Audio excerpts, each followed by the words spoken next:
Christopher's Quest. In Italy, in the town of Genoa, around the year 1460 lived a small boy called Christopher.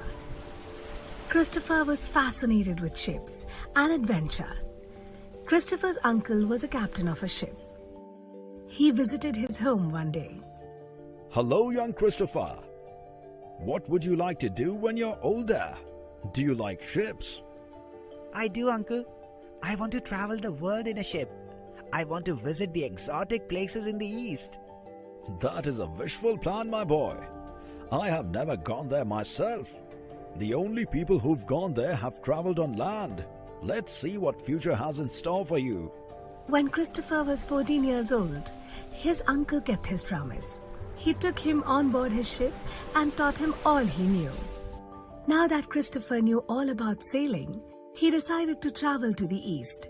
Nobody really believed that Christopher would find a way to reach the East on a ship from Spain. They discussed his plan and laughed. What do you make of the young Christopher's plan to reach the Eastern Kingdoms? He should stick to what he knows. His voyage will not take him anywhere. The plan Christopher had to reach India was expensive, and he needed a rich king to help him.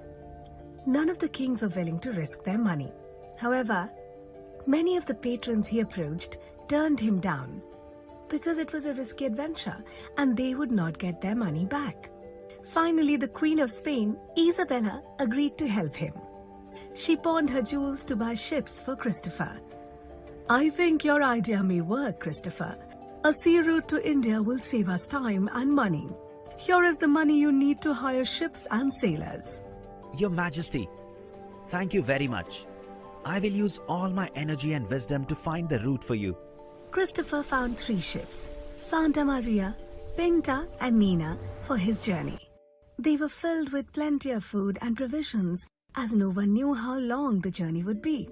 His crew consisted of prisoners, as nobody else wanted to accompany him on this crazy voyage.